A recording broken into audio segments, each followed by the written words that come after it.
ఓం సాయిరామ్. బాబా భక్తులందరికీ నమస్కారం అండి. మన బాబా గారి దయ వల్ల మనందరం బాగుండాలి, సంతోషంగా ఉండాలని కోరుకుంటున్నాను ఫ్రెండ్స్. ఇక ఈరోజు మన బాబా గారు మన కోసం ఒక చక్కని సందేశాన్ని అయితే మన ముందుకైతే తీసుకువచ్చారండి. ఆ సందేశం ఏమిటో మన బాబా గారి మాటల్లోనే విందామా?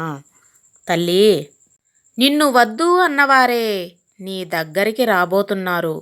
వారెవరో తెలుసుకొని జాగ్రత్త పడు అని మన బాబాగారైతే ఈరోజు మనకి చాలా అంటే చాలా అద్భుతమైనటువంటి సందేశంతో అయితే మన ముందుకైతే తీసుకువచ్చారండి. మరి మన బాబాగారు ఈరోజు మనకి ఎలాంటి సందేశం అందించాలని అనుకుంటున్నారో ఆయన మాటల ద్వారానే విందాం. ఆయన మాటలు వినే ముందుగా ఈ వీడియో కనుక నచ్చినట్లయితే ప్లీజ్ లైక్ చేయండి, షేర్ చేయండి, సబ్స్క్రైబ్ చేయండి ఫ్రెండ్స్. మన బాబాగారు ఈరోజు సందేశం ఏమిటంటే, నా జీవితం అంతా కూడా ఇలానే ఉండాలని, నా జీవితం అంతా కూడా ఎప్పుడూ కూడా ఏదో ఒక విధంగా కష్టాలతోనూ బాధలతోనూ నాకంటూ ఆనందం అనేది రాకుండా, ఒకవేళ ఆనందం వచ్చినా కూడా చుట్టూ ఇలా వచ్చేలా వెళ్ళిపోయేలా అంతగా నా జీవితం ఇలా ఉంటుంది. ఏంటి తండ్రి, అసలు ఏంటి ఈ కష్టాలు, ఓటమి ఇవన్నీ కూడా నాకేంటి? ఇవి శాశ్వతమా ఏంటి తండ్రి? ఎప్పుడూ కూడా నాతోనే ఉండిపోయేలాగా నా రాత ఇలా రాసావా తండ్రి?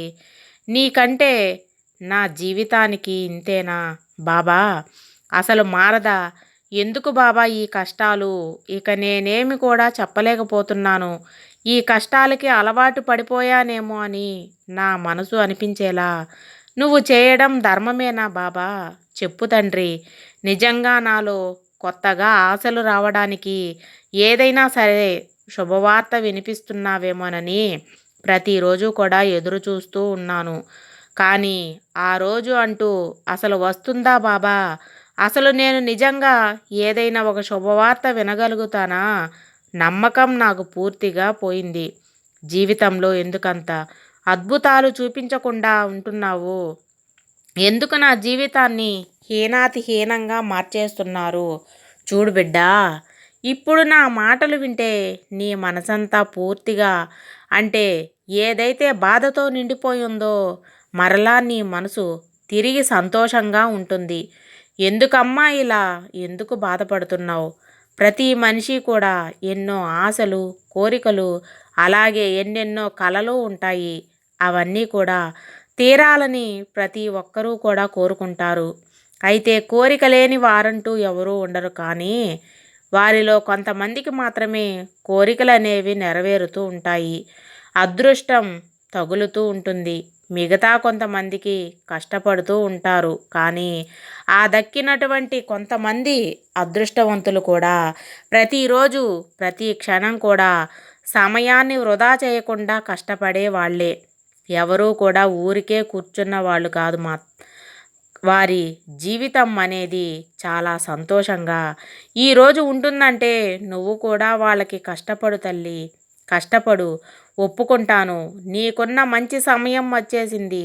నువ్వు ప్రతిరోజు కూడా నా దగ్గరికి వచ్చి ఇలానే అంటున్నావు కదా, సాయి, ఈ కష్టాలు ఇక నా వల్ల కాదు. నా కష్టాలు కానీ సమస్యలు కానీ తీరాక మనసంతా కూడా చాలా చిత్రవదగా ఉంది. అసలు ప్రశాంతత అనేదే లేక, కంటికి నిద్ర అనేదే లేక, అసలు నిద్రపోయి ఎన్నో రోజులైంది. అంటే నువ్వు అనుకుందామన్నా సరే నా వల్ల కావడం లేదు. నా పైకి అందరి ముందు నవ్వుతూ బ్రతుకుతున్నాను, అంతేకాని ఆ నవ్వు అనేది కేవలం ముఖంలోనే అంతమైపోతుంది. అసలు పెదవులు దాటి బయటికి రావడం లేదు.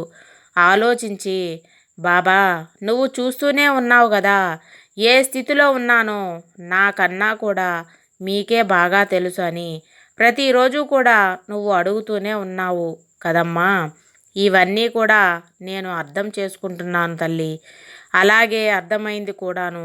వీటన్నింటికీ కూడా నేను కళ్ళారా చూస్తూనే ఉంటాను, అన్నీ వింటూనే ఉన్నాను. కాబట్టి నువ్వు ప్రతిరోజు కూడా నా దగ్గరికి వచ్చి చెబుతున్నావు కదా, నా దగ్గర ఏ విషయం కూడా నీ ప్రార్థనలన్నీ కూడా చెప్తున్నావు. మరి నీ మాట వినకుండా నేను ఎలా ఉండగలుగుతాను చెప్పు? నేను ఎలా అర్థం చేసుకోకుండా ఉంటాను చెప్పు? మరి ఏంటి బాబా? మరి ఇలాగే మౌనంగా ఉంటావని అంటావేమో. ఏమీ బాధపడవద్దు. నీ బాధలు, కష్టాలు, కన్నీరు వీటన్నింటికీ కూడా ఒక్కొక్కటిగా తీర్చడం కోసమే నేను ఈరోజు ఈ సందేశం రూపంలో నీ దగ్గరకు వచ్చానని మనసులో ఎలాంటి ఆలోచనలు కూడా పెట్టుకోవద్దు. నీవు నీ సాయి చెప్పినట్టుగా చెయ్యి. ఒక్కసారిగా నువ్వు కళ్ళు మూసుకొని ప్రశాంతంగా కూర్చో. ముందుగా నీ మనసు కాస్త నిర్మలంగా ఉంచుకునేటువంటి ప్రయత్నం చెయ్యి. ప్రశాంతంగా ఉండు. నీ మనసు నిండా నా రూపమే తలుచుకో. ప్రశాంతంగా ఉండు. ఎవరి మాట కూడా నీకు వినిపించనంతగా ప్రశాంతంగా ఎప్పుడూ ఉండాలని మనసు నిండా చక్కగా ఉండు. చూడు, ఈ క్షణం నీ మనసు ఎంత ప్రశాంతంగా ఉంటుందో ఇప్పుడు ఈ క్షణమే ఒక్కసారి చూడు బిడ్డ. నా మాటలు వింటూ నువ్వు తప్పకుండా నన్ను చూస్తూ ఉన్నట్లుగా ఒక్కసారి ఊహల్లోకి వెళ్ళిపో. ఇంతకన్నా మంచి సమయం లేదు.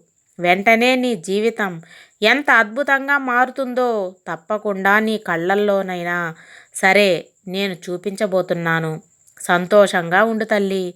నీ సంతోషం అనేది కళ్ళకు కట్టినట్లుగా కనిపించేలా నేను నిజం చేస్తాను. ఎంతో ఆనందంగా నీ మనసు ఎంతో ప్రశాంతంగా ఉంటుందో తప్పకుండా నువ్వే చూస్తావు. ప్రశాంతంగా ఉన్నటువంటి సమయంలో నీకంతా కూడా మంచి మంచి ఆలోచనలు చేస్తుంటే నువ్వు ఒక్కసారి కళ్ళు మూసుకొని నా మాటలన్నీ కూడా నీ మనసులో చక్కగా నువ్వు జాగ్రత్తగా నువ్వు నాటుకో తల్లి. భూమిలో విత్తనం వేసి మొక్కను ఎలా అయితే నాటుతామో అలాగే నా మాటలన్నీ కూడా ఒక విత్తనంలో నువ్వు తీసుకొని మనసులో నాటుకో. ఇక ఇంతటితో సరిపెట్టుకో. ఈ రోజు నుంచి నువ్వు మొదలుపెట్టి ప్రతిరోజు కూడా నా మాటలు అనేటువంటివి ప్రతిరోజు క్రమం తప్పకుండా సంతోషం అనే నీటిని వేస్తూ ఉంటావు. ఆ తర్వాత ఆ క్షణం నువ్వు తప్పకుండా మంచి సంతోషం అనేటువంటి నీటిని పోసేటువంటి మరుక్షణం అవి చిన్న చిన్నవిగా అభివృద్ధి చెందుతూ ఉంటాయి. నీ మనసంతా ఏదో ఒక రోజు నీకైనటువంటి రోజుగా సుగంధమైనటువంటి పరిమళాలతో చాలా సంతోషంగా, ఆనందంగా, స్వచ్ఛంగా ఉంటుంది. నిజం బిడ్డ. నువ్వు చెప్తున్నది, నువ్వు చూస్తున్నది కూడా, నువ్వు వింటున్నది అంతా నిజం. ఎలా అయితే ఒక మొక్కను నాటి రోజు రోజుకి ఏ విధంగా పెరుగుతూ ఉంటుందని ఎదురు చూస్తున్నావో అది కూడా ఒక వృక్షంలాగా ఏ విధంగా మారుతుందో అప్పుడే నువ్వు కూడా నీ మనసులో ఉన్నటువంటి ఆ విత్తనాన్ని రోజు రోజు కూడా నీరు పోస్తూ ఉంటే అవి చిన్న చిన్నగా మొలకలెత్తి ఆ తర్వాత ఒక పెద్ద మహావృక్షంగా మారిపోయి నీతో ఎంత సంతోషంగా ఉంటుంది అర్థమవుతుంది కదా. నువ్వు దేన్ని కూడా అనవసరంగా ఆలోచించి అవసరం లేదు తల్లి. అక్కడ ఒకటి గుర్తుపెట్టుకో, జరగాల్సిందంతా జరుగుతూ ఉంటుంది. నువ్వు ఆపలేవు కాబట్టి అనవసరంగా ఆలోచించడం మానేసేయి. ఈ రోజుతో మొదలుపెట్టు.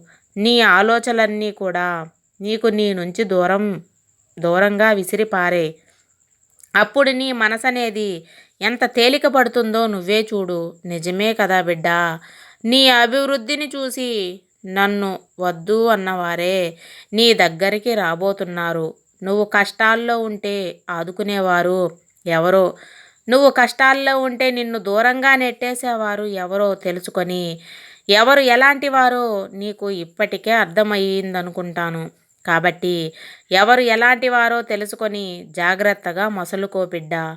ఇది మన బాబాగారైతే ఈరోజు మనకి చాలా అద్భుతమైనటువంటి సందేశంతో అయితే మన ముందుకైతే తీసుకువచ్చారండి.